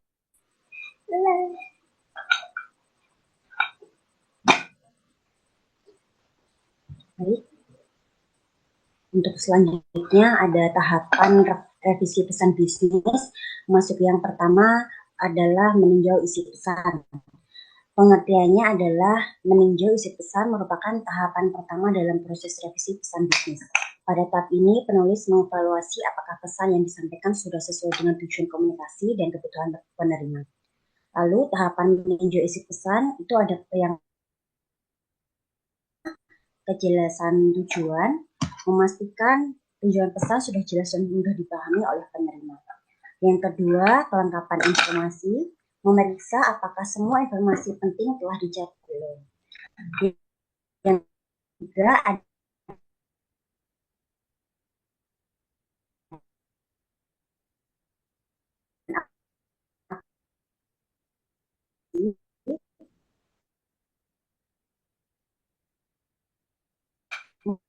memverifikasi kebenaran data, angka, nama, tanggal, atau informasi, memastikan seluruh isi pesan telah. Lalu yang terakhir, isi pesan tersebut bermanfaat bagi penerima. Selanjutnya, tujuan meninjau isi pesan, tujuan komunikasi. Yang kedua, mengurangi risiko kesalahpahaman. Ketiga, meningkatkan profesionalisme dan kredibilitas pengirim. Keempat, membantu penerima memahami pesan dengan cepat dan tepat. Ada contoh kata kalimat yang sebelum revisi bunyinya seperti berikut. Kami mengalami banyak masalah dalam proses perekrutan dan memiliki berbagai kendala yang cukup kompleks. Setelah direvisi, bunyi kalimatnya seperti berikut. Kami ingin meningkatkan efektivitas proses perekrutan dan memperoleh mengenai layanan pengisian karyawan yang Anda tawarkan. Pesan lebih jelas, kedua fokus pada tujuan, dan yang ketiga berorientasi pada kebutuhan penerima pesan. Selanjutnya akan dijelaskan oleh rekan saya.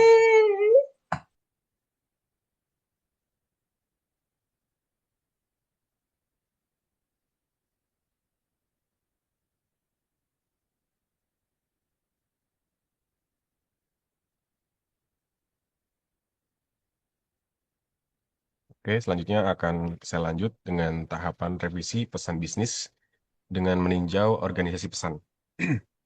Untuk uh, meninjau organisasi pesan itu adalah proses memeriksa apakah informasi dalam pesan bisnis sudah disusun secara logis, runut, dan mudah dipahami oleh penerima.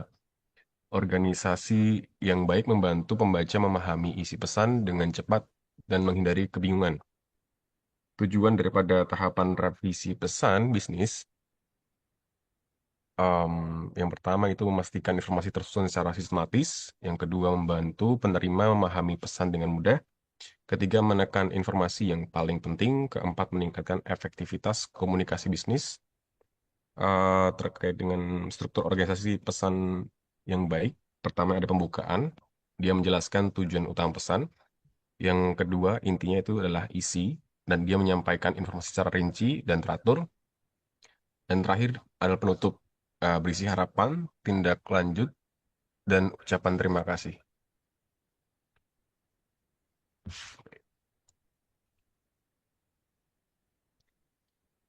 Contoh revisi organisasi pesan. Misal dengan kalimat harap hadir pada rapat hari Senin, rapat akan membahas target perusahaan. Terima kasih, rapat dimulai pukul 9 waktu Indonesia Barat di ruang rapat utama. Kalimat ini memiliki kelemahan di mana informasinya tidak tersusun dengan baik, dengan detail penting disampaikan di akhir sehingga membingungkan audiens atau pembaca. Nah, ketika kalimat ini direvisi menjadi kepada seluruh karyawan, harap hadir dalam rapat perusahaan pada hari Senin pukul 9 waktu Indonesia Barat di ruang rapat utama. Rapat akan membahas target perusahaan dan evaluasi kinerja semester pertama. Terima kasih atas perhatian dan kehadirannya. Ketika setelah direvisi, pesan ini menjadi lebih tersusun secara logis dengan tujuan, waktu, dan tempat lebih jelas, sehingga lebih mudah dipahami oleh audiens.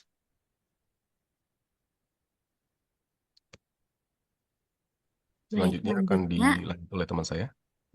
Selanjutnya adalah tahapan revisi pesan bisnis, yaitu meningkatkan keterbacaan atau readability, di mana readability ini adalah tingkat kemudahan suatu pesan untuk dibaca dan dipahami oleh penerima. Biasanya, pesan yang memiliki keterbacaan tinggi akan lebih cepat dipahami, sehingga tujuan komunikasi dapat tercapai dengan efektif. Adapun tahap untuk meningkatkan keterbacaan ini adalah yang pertama menyederhanakan kalimat karena kalimat yang terlalu panjang biasanya dapat membingungkan pembaca. Yang kedua yaitu menggunakan kata yang familiar, disarankan untuk menggunakan kata yang umum dalam dunia bisnis dan juga menghindari istilah yang terlalu teknis apabila tidak diperlukan. Yang ketiga yaitu menghilangkan kata yang tidak perlu karena pesan yang ringkas akan lebih mudah dipahami. Yang keempat adalah menyusun paragraf secara logis dengan cara menempatkan informasi penting di awal, lalu diikuti penjelasan pendukungnya. Yang kelima adalah menggunakan format yang mudah dibaca. Keterbacaan ini dapat ditingkatkan dengan judul yang jelas, adanya poin-poin ataupun highlight, adanya nomor urut, tabel, dan juga ruang antar paragraf yang cukup. Next, Kak. Selanjutnya, cara meningkatkan keterbacaan pesan bisnis, di mana yang pertama adalah menggunakan kalimat pendek. Kalimat pendek dapat lebih mudah dipahami dibandingkan kalimat panjang. Contoh kalimat tidak efektifnya adalah, berdasarkan hasil rapat yang telah dilaksanakan sebelumnya, perusahaan memutuskan untuk melakukan penyesuaian terhadap kebijakan operasional yang berlaku. Kalimat efektifnya dapat diganti dengan, perusahaan memutuskan untuk menyesuaikan kebijakan operasional. Yang kedua yaitu menggunakan kalimat aktif. Untuk kalimat tidak efektifnya adalah laporan keuangan telah disusun oleh tim akuntansi, dan untuk kalimat efektifnya adalah tim akuntansi telah menyusun laporan keuangan. Yang ketiga adalah pilih kata yang tepat. Kalimat tidak efektifnya adalah segera kirim dokumen tersebut di mana keterangannya tidak terlalu jelas. Untuk kalimat efektifnya adalah kirim dokumen tersebut paling lambat 10 Juni 2026. Yang keempat adalah menghindari pengulangan. Contoh kalimat tidak efektifnya adalah kami berharap dan mengharapkan kerjasama yang baik dari seluruh pihak. Untuk kalimat efektifnya adalah kami berharap kerjasama yang baik dari seluruh pihak. Dan yang kelima adalah menggunakan nada yang profesional, di mana contoh kalimat tidak efektifnya adalah Anda terlambat membayar tagihan. Dan untuk revisi kalimat efektifnya adalah kami mengingatkan bahwa tagihan Bapak Ibu belum diterima hingga saat ini. Selanjutnya akan dilanjutkan oleh rekan saya.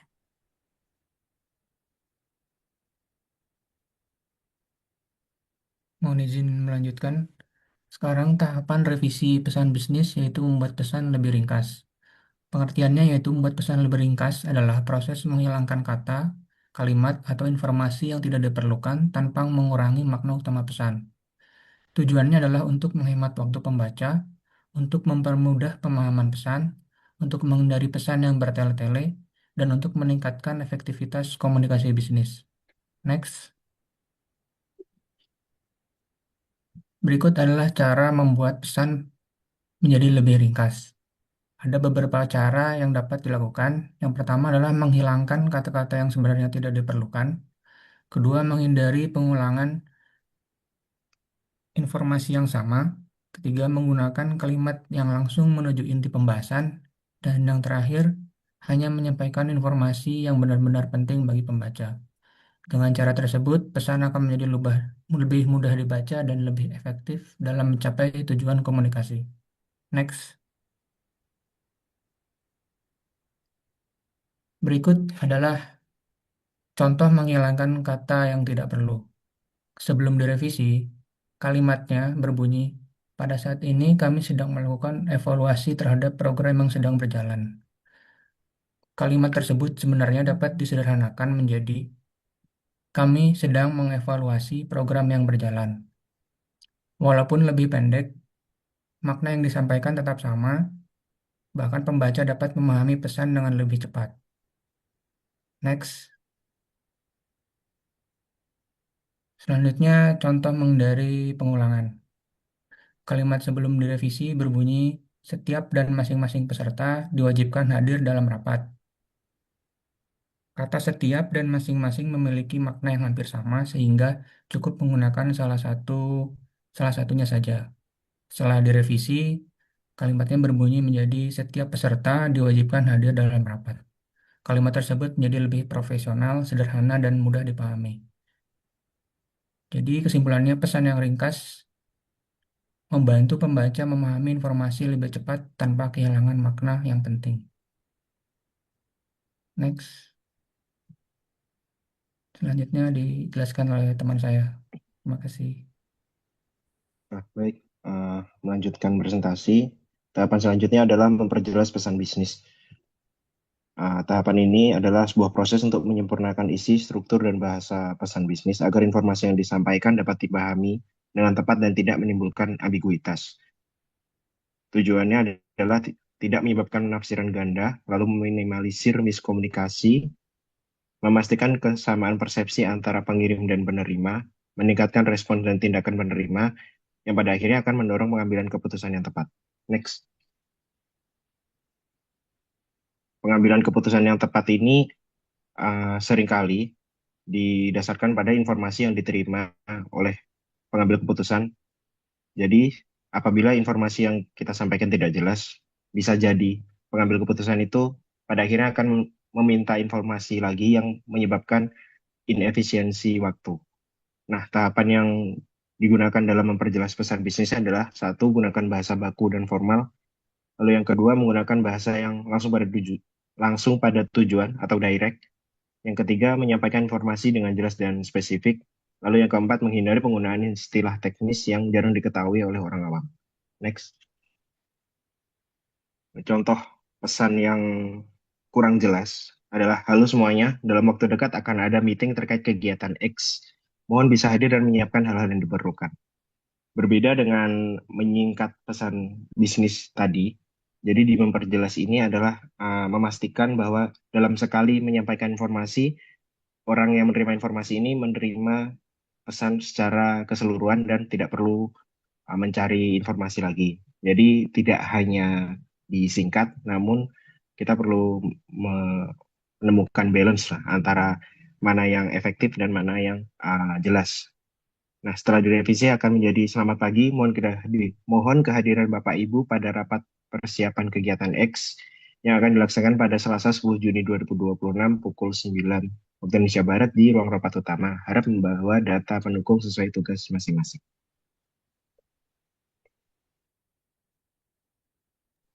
Next, Mas.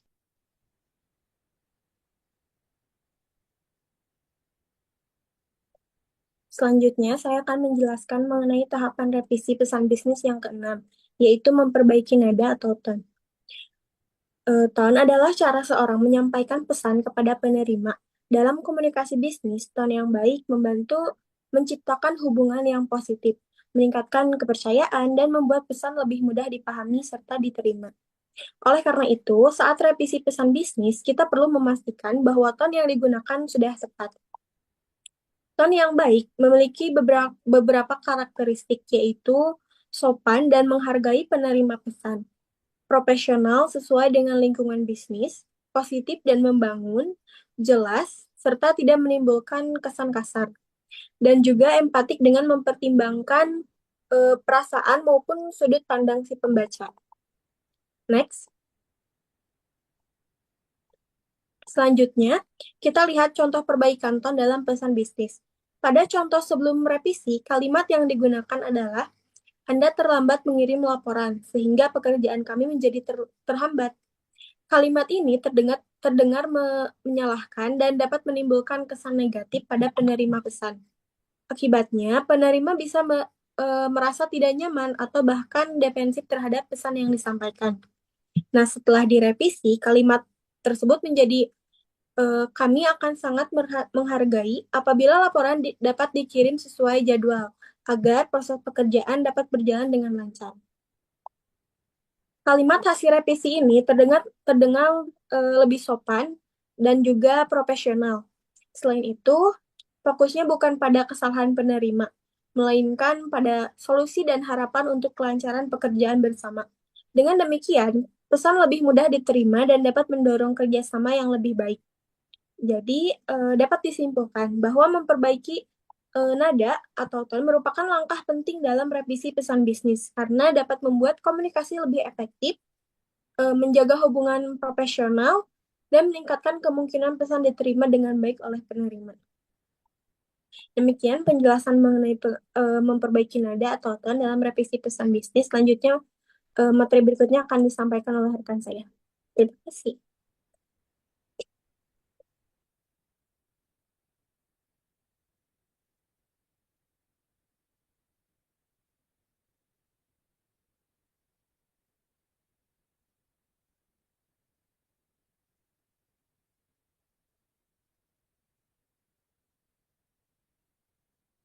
Baik, tahapan revisi pesan bisnis memperbaiki gaya bahasa. Mengapa gaya bahasa sangat vital? Gaya bahasa menentukan bagaimana pesan terdengar di benak audiens.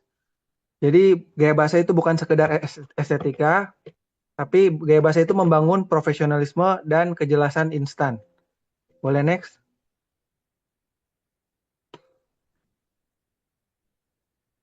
Sebelumnya, langsung ya.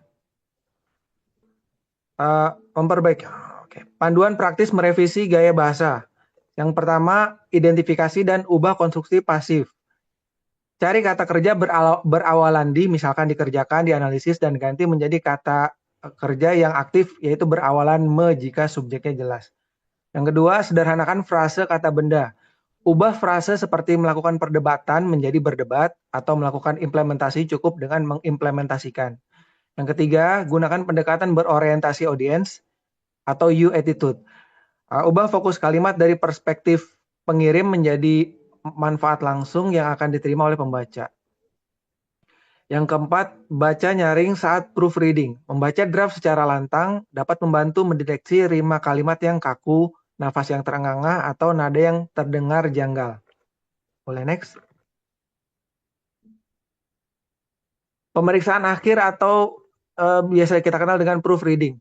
Proofreading adalah tahap pemeriksaan akhir dalam revisi pesan bisnis yang dilakukan setelah perbaikan isi, organisasi, keterbacaan, keringkasan, tone, dan gaya bahasa yang dilakukan. Tujuannya untuk menghilangkan kesalahan ejaan, tata bahasa, dan tanda baca. Memastikan konsistensi istilah dan format, memastikan akurasi data dan informasi, menjaga profesionalisme dan kredibilitas organisasi. Next. Untuk aspek yang diperiksa pada saat proofreading adalah 1. Ejaan dan tata bahasa, 2. Tanda baca, 3. Konsistensi istilah, angka, tanggal, dan format, 4. Nama, alamat, angka, serta data penting lainnya. Kemudian langkah yang dilakukan saat proofreading adalah 1. Beri jeda sebelum memeriksa dokumen. Kemudian 2. Baca perlahan dan teliti. 3. Fokus pada detail teknis. 4. Gunakan alat pemeriksa bahasa bila perlu. Dan 5. Minta orang lain melakukan pengecekan atau recheck. Pengecekan ulang maksudnya. Next. Boleh lanjut. Jadi, oke. Jadi, revisi pesan bisnis dimulai dari isi pesan, kemudian organisasi, lanjut ke keterbacaan, keringkasan, tone, gaya bahasa, terakhir di proofreading. Proofreading ini adalah tahap akhir dari revisi pesan bisnis, berfungsi sebagai kontrol kualitas akhir sebelum pesan dikirim. Kesalahan kecil dapat mempengaruhi kredibilitas dan efektivitas komunikasi, dan proofreading memastikan seluruh hasil revisi sebelumnya tersaji dengan akurat, jelas, dan profesional. Terima kasih, akan dilanjutkan oleh rekan saya. Baik, terima kasih Kak. Selanjutnya yaitu prinsip revisi pesan bisnis. Ada 7C, yaitu completeness, conciseness, consideration, concreteness, clarity, courtesy, dan correctness. Nah, ini digunakan untuk memastikan bahwa pesan yang disampaikan itu efektif, profesional, dan mudah dipahami oleh penerima. Next.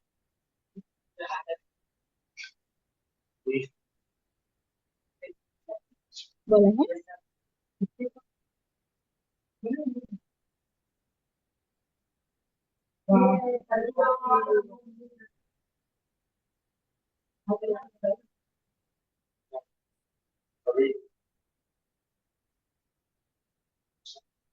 Boleh next, Kak? Baik, untuk prinsip yang pertama yaitu completeness atau kelengkapan, maksudnya adalah pesan harus memuat seluruh informasi yang diperlukan, misalnya unsur siapa, apa, kapan, di mana, mengapa, dan bagaimana sesuai kebutuhan komunikasi. Contohnya, kalimat berikut rapat koordinasi akan dilaksanakan pada Senin 15 Juli 2026 pukul 9 waktu Indonesia Barat di ruang rapat utama Gedung A. Mohon setiap peserta membawa laporan perkembangan kegiatan bulan 2. Nah, untuk kompleteness ini tentu dia mencakup unsur-unsur tadi, yaitu kalau di sini ada jadwalnya Senin 15 Juni dan seterusnya juga beserta tempat. Kemudian yaitu conciseness atau keringkasan, maksudnya adalah pesan ini disampaikan secara singkat, padat, langsung pada pokok permasalahan tanpa mengurangi makna yang disampaikan. Nah, fokusnya adalah menghindari pengulangan kata, kalimat berkali-kali, atau ekspresi yang tidak efektif. Nah, untuk kalimat yang kurang efektif itu berupa kami ingin memberitahukan pada Bapak Ibu sekalian bahwa rapat yang sebelumnya telah direncanakan akan dilaksanakan pada hari Senin. Untuk kalimat yang menunjukkan kebutuhan atau saja, yaitu apa? Rapat akan dilaksanakan pada hari Senin.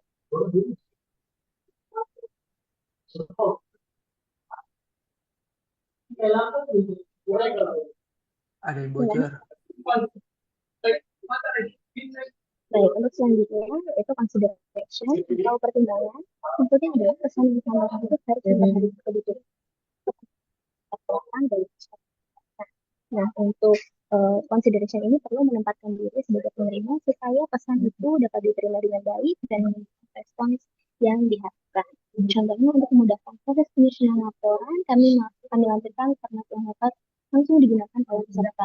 Consideration-nya atau pertimbangannya itu untuk proses penyusunan laporan. Next.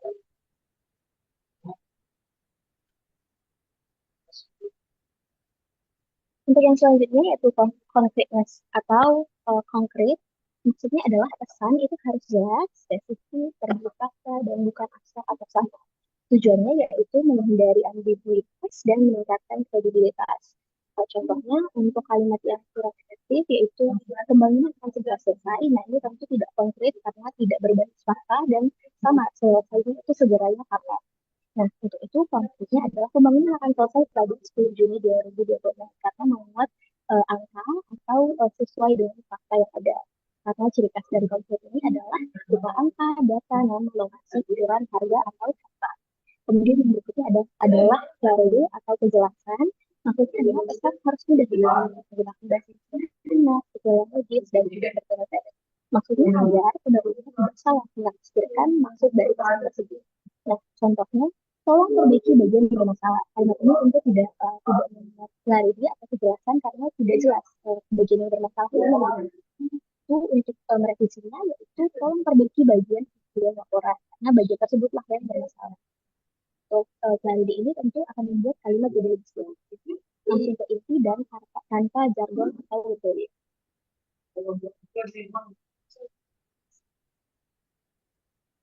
Next.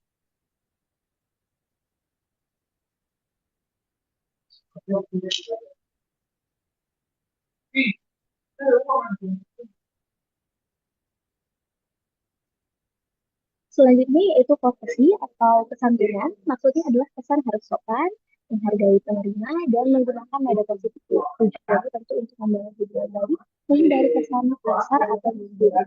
Contohnya, kalau tidak mau beli, jangan ini harus direvisi, menjadi ini masih atas pertimbangannya jika ada kalimat yang memberikan tanda sesuatu. Misalnya, berupa kata-kata yang santun seperti mohon, terima kasih, dan kalimat pergaulan. Kemudian selanjutnya yaitu correctness atau ketepatan. Maksudnya adalah pesan ini harus benar secara tata bahasa, ejaan, data, dan informasi. Ini untuk menjaga profesionalisme dan kepercayaan. Contohnya sebagai berikut, rapat akan diadakan pada Senin 4 Juni 2026. Ini tidak tepat karena Senin untuk 4 Juni 2026 itu bukan Senin tapi Kamis, sehingga harus direvisi. Rapat akan diadakan pada Kamis 4 Juni 2026. Untuk correctness ini tentu ciri khasnya itu pada ejaan atau tata bahasa, kemudian data, nama, tanggal, dan angka itu harus sudah benar sesuai dengan harus tepat. Baik, untuk selanjutnya akan dijelaskan oleh baik, untuk yang selanjutnya checklist revisi pesan bisnis. Nah, untuk checklist revisi pesan bisnis adalah daftar pemeriksaan yang digunakan untuk memastikan bahwa pesan yang akan dikirim sudah jelas, tepat, efektif, dan profesional. Nah, untuk checklist revisi pesan bisnis ini menurut saya sangat penting karena bisa yang pertama memastikan pesan sudah sesuai tujuan, yang kedua mengurangi kesalahan penulisan, untuk yang ketiga meningkatkan kualitas komunikasi, menjamin profesionalisme pesan, dan yang terakhir mengurangi resiko kesalahpahaman atau miskomunikasi. Nah, checklist revisi pesan bisnis ini adalah part yang sederhana, namun menurut saya sangat penting untuk memastikan komunikasi berjalan efektif, jelas, dan profesional. Dengan menggunakan adanya checklist ini, kualitas pesan bisnis dapat meningkat secara signifikan. Next. Baik, selanjutnya adalah contoh revisi pesan bisnis, di mana sebelum revisi adalah kepada seluruh karyawan, kami ingin memberitahukan bahwa rapat yang akan dilaksanakan minggu depan sangat penting sehingga kami mengharapkan seluruh karyawan dapat hadir untuk membahas berbagai hal yang berkaitan dengan perusahaan. Untuk sesudah revisinya adalah kepada seluruh karyawan harap hadir dalam rapat perusahaan yang akan dilaksanakan pada Senin 8 Juni 2026 pukul 9 WIB di ruang rapat utama. Agenda rapat meliputi evaluasi kinerja dan pembahasan target perusahaan semester berikutnya. Terima kasih atas perhatian dan kehadirannya. Dapat diperhatikan bahwa pada sebelum revisi, kalimat yang disampaikan masih sangat ambigu, masih sangat tidak jelas, belum jelas latar waktunya, belum jelas latar tempatnya, dan juga isinya juga masih belum jelas. Sedangkan untuk sesudah revisi, struktur kalimatnya sudah jelas, ada openingnya, ada isinya, ada closingnya, dan juga untuk waktu, tempat, dan poin dari agenda rapat tersebut sudah disampaikan. Next, Kak. Selanjutnya, untuk conclusionnya adalah revisi pesan bisnis ini merupakan proses penting untuk menyempurnakan pesan agar lebih jelas, efektif, ringkas, profesional, dan mudah dipahami oleh penerimanya. Proses revisi ini dapat dilakukan melalui beberapa tahapan, yaitu meninjau isi pesan, menata organisasi pesan, meningkatkan keterbacaan, membuat pesan lebih ringkas, memperjelas pesan, memperbaiki tone dan gaya bahasa, serta melakukan pemeriksaan akhir ataupun proofreading, di mana proses-proses tahapan ini sudah dijelaskan oleh rekan-rekan saya tadi. Dalam pelaksanaannya, revisi pesan bisnis ini juga harus memperhatikan prinsip 7C yang meliputi completeness, conciseness, consideration, concreteness, clarity, courtesy, dan juga correctness. Selain itu, penggunaan checklist revisi juga membantu memastikan pesan yang disampaikan sudah sesuai tujuan, sudah bebas dari kesalahan, serta mampu mengurangi risiko kesalahpahaman. Maka dari itu, dengan melakukan revisi dengan tepat, pesan bisnis tidak hanya menjadi lebih berkualitas, tetapi juga mampu meningkatkan profesionalisme, membangun hubungan yang baik dengan penerima, dan juga mendukung tercapainya tujuan komunikasi bisnis secara efektif. Demikian dari saya kembalikan lagi ke Kak Agung. Oke, terima kasih teman-teman atas presentasinya. Kurang lebihnya dari kami kelompok 4. Jika ada salah, mohon maaf. Terima kasih ibu dan rekan-rekan. Izin Bu. Ya, baik. Berikan apresiasi kepada rekan-rekan dari kelompok 4 ya, yang sudah memaparkan hasil diskusinya dengan sangat baik. Tadi juga sudah dipaparkan juga beserta dengan contoh-contohnya ya, yang bisa kita implement ketika di konteks pekerjaan. Nah, sama seperti tadi ya, rekan-rekan kita akan coba untuk discuss.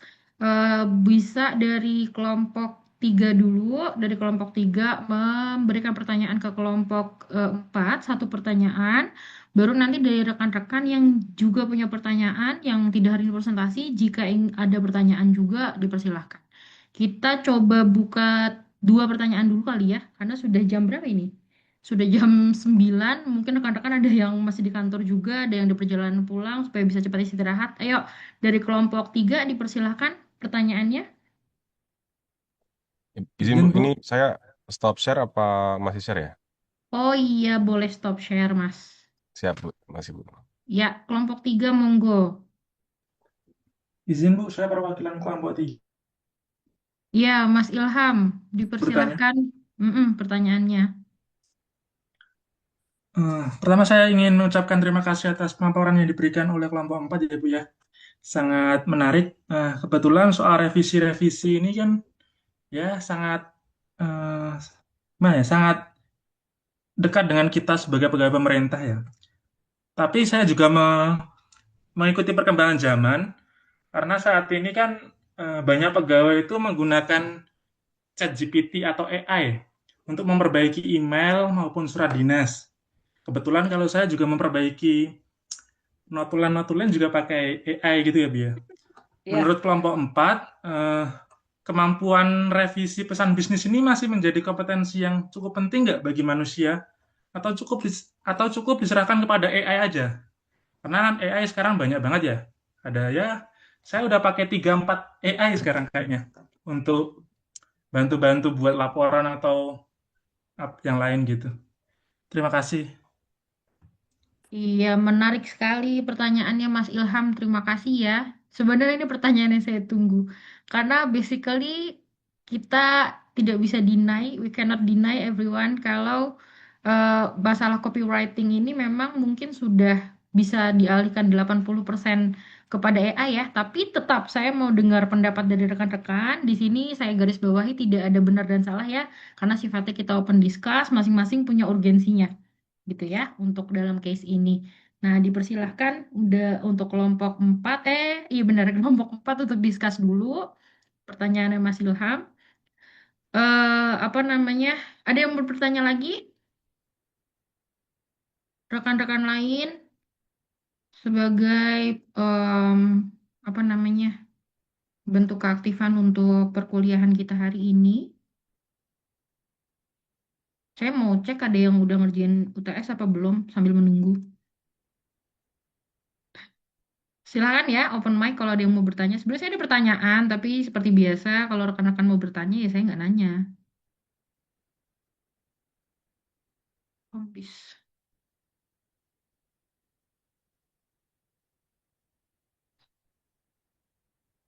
Ada yang mau bertanya?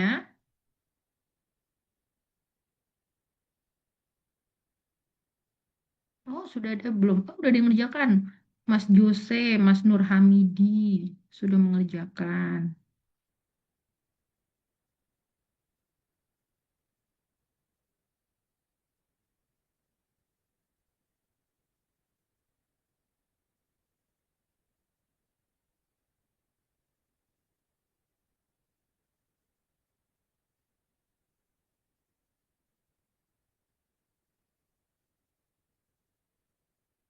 Mbak Dina Amalia, terima kasih sudah mengerjakan UTS-nya di early periode UTS. Yaudah kalau begitu saya yang bertanya ya, pertanyaan bonus. Beneran nggak ada yang mau tanya? Oke, kalau begitu untuk kelompok 4 atau mungkin nanti bisa ditambahkan juga dari kelompok 3 kalau mau join discuss, very welcome ya. Pertanyaannya, mungkin rekan-rekan juga cukup familiar dengan diksi yang dipilih sama aplikasi Gojek ya. Kalau kita perhatikan, saya lupa lagi. Pokoknya kalau di Gojek itu dia pakai diksinya itu resto dengan rating jempolan. Buat apa scrolling kalau ini jawaban laparmu gitu ya. Nah, menurut teman-teman kelompok 4, sebenarnya diksi yang santai yang digunakan oleh Gojek ini cukup efektif atau enggak pesan bisnisnya gitu. Ataukah justru malah mengurangi em, profesionalisme dari perusahaannya gitu. Dan terkait dengan tema kalian hari ini gitu, apakah sebenarnya perlu direvisi untuk lebih formal? Karena tadi dibahas juga kan bahwa dalam revisi itu kita harus pertimbangkan tone, kita harus pertimbangkan diksi gitu ya. Iya, coba didiskusikan kira-kira menurut pendapat kalian seperti apa.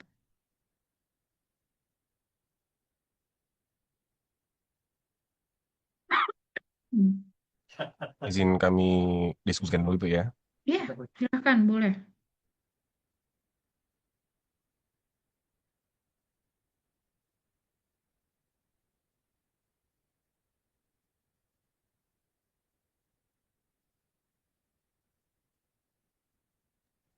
Baik, Ibu izin menjawab pertanyaan dari kelompok 3 dari Mas Ilham. Ya, monggo Mbak.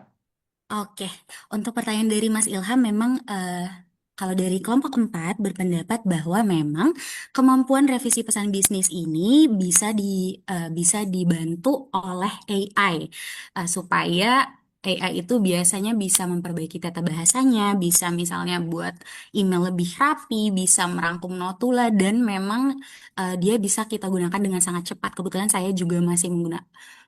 saya juga menggunakan AI untuk membantu pekerjaan maupun perkuliahan. Tetapi menurut kelompok 4, untuk AI ini tidak selalu memahami tujuan komunikasinya ataupun konteks bisnisnya ataupun tingkat formalitasnya dan juga dampak pesan terhadap penerima. Maka dari itu, dari kelompok 4 ini eh, berpendapat bahwa kita sebagai sumber daya manusia yang berkualitas uh, harus memiliki kompetensi ataupun skill untuk revisi pesan bisnis ini. Dengan kata lain, kita tetap bisa menggunakan AI sebagai alat bantu, tetapi untuk menyesuaikan dengan kebutuhan organisasi dan juga untuk menyempurnakan dan juga untuk membuktikan proofreadingnya juga benar, kita sebagai sumber daya manusia juga harus memiliki skill untuk kemampuan revisi pesan bisnis itu sebagai profesional yang akan yang nantinya akan mencapai tujuan komunikasi bisnis yang efektif. Mungkin dari saya seperti itu. Terima kasih Ibu Syifa dan Mas Ilham. Ya, makasih Mbak Roslin. Boleh ya teman-teman lain ada yang mau menambahkan? Tadi udah cukup clear ya dari Mbak Rosalin bahwa AI itu sebenarnya untuk apa namanya yang membantu ya gitu. Jadi jangan bertumpu 100% pada AI gitu ya Mbak. Saya juga sependapat kok gitu. Karena memang mungkin untuk proofreading kalau dibebankan 100% ke AI, bijaksananya sih ya menurut saya jangan gitu. Tetap harus ada di kita proofreadingnya sebelum akhirnya ya, surat itu naik cetak, maksudnya dikirim gitulah ya, gitu. Tetap sebisa mungkin proofreading harus tetap di eh, kita karena sebagai yang pemberi pesannya gitu. Karena AI itu memang kadang terkait dengan apa sih? Apalagi kalau informasi yang mix dengan bahasa asing ya, terutama rekan-rekan. Kayak misal tuh tadi ada eh, organize, ya kan?